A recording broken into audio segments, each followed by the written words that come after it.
Do it 250 ways. So speaks to what I was saying, is put in the time. The more time you put into it, the more you say it, the more you rehearse it. It's going to be in your body. And I can attest to this. All of the bigger roles that I've booked, I think, have come from the second I got the sides. I was chomping at the bit and I was drooling over this role, and I did it more times than I had in other situations, and I ended up booking them.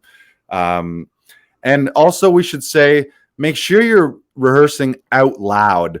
There's no phase, at least I don't feel there should be. There's no pre-phase where you're just memorizing lines, and then once you memorize lines like an intellectual book nerd, then you move to performance and rehearsing and acting. You're learning the scene and you're learning the lines as you're rehearsing.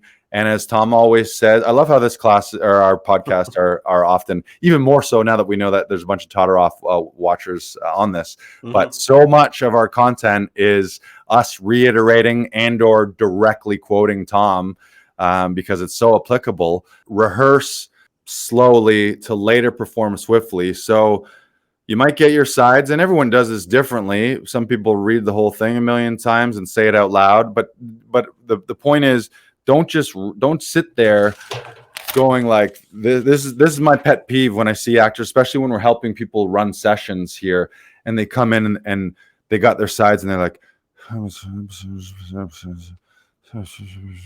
like, what are you doing right now? You're like, it's like Michael Jordan doesn't rehearse his free throws by just throwing it like this, and throws one underhand and then just like chucks it up and throws one behind his head. It's like, you rehearse the way you play, you practice the way you play.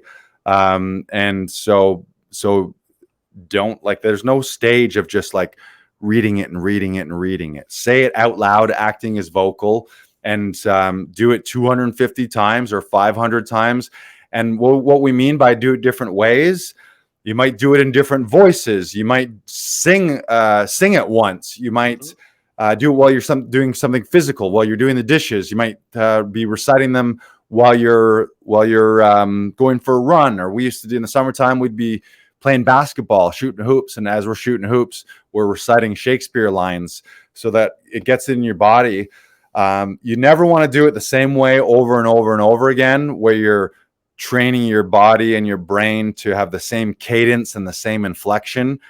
You want to get it in there, but then you want to be able to get it in there so entrenched in you, but not in a set way, if that makes sense. So that then when it comes time for performance, that it's going to feel fresh, it's going to feel alive, it's going to feel like life, which isn't rehearsed. That's the weird fucked up paradox about acting, is you rehearse things for 500 times or 1,000 times or spend 6 months in rehearsals, but then the second that the curtain rises or someone yells action, it can't look rehearsed. It can't sound rehearsed. You can't just be like, oh yeah, this guy has clearly rehearsed this. It can't sound like a speech. It has to be fresh thoughts in the moment, acting at the speed of life, having these fresh discoveries where you're actually watching someone act in real life and have these real thoughts in the moment. And that just comes. Yeah. Joanna says, remember to forget. But you gotta, it's like, you gotta rehearse it so much that it's just in you so that you can't help. You can't not remember it, but then you have to remember to forget it. It's a really weird thing. Acting is a really weird thing. Well, because it's rehearsing it so many times that you're able to let it go and let the piece be free, right?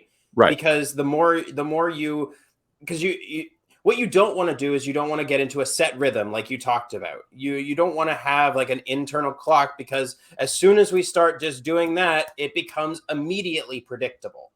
So Right.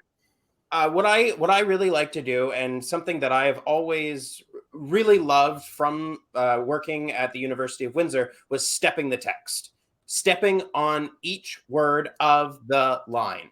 That's it. It's the first thing I usually do when I get an audition, when I'm working on a new piece, and it immediately gets it into my body because I'm actively doing something. I'm actively stepping on each word. And so I change, when the intention of the line changes, or when my tactics change, or when the thing I want to do changes, or when an event happens. Number 9, like, you have to keep adapting.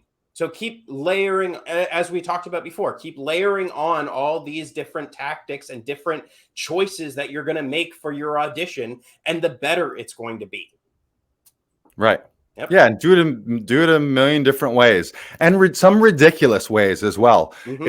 It's rehearsal needs to be a phase of play. It shouldn't feel like homework, and that's the other thing. Like sometimes people, and myself included in the past, sometimes it felt really tedious, or like, I gotta spend time on this, and it's because I was going about it all wrong. I was treating it intellectually. I was treating it like it was doing math homework.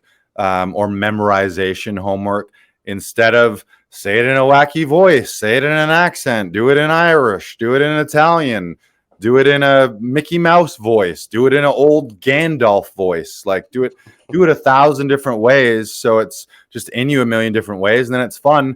And then what ends up happening too is every like maybe 10th wacky way you do it, you find something in there where you're like, if you're like, oh, I'm going to do one where I just scream it like a raving lunatic in this one.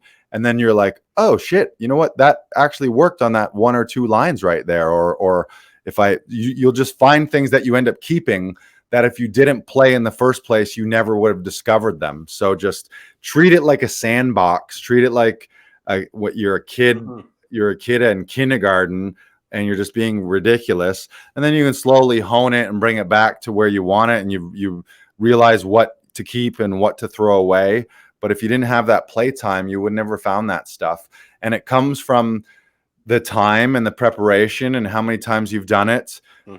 Certainly not doing it the same way, and just giving yourself that time to discover these things.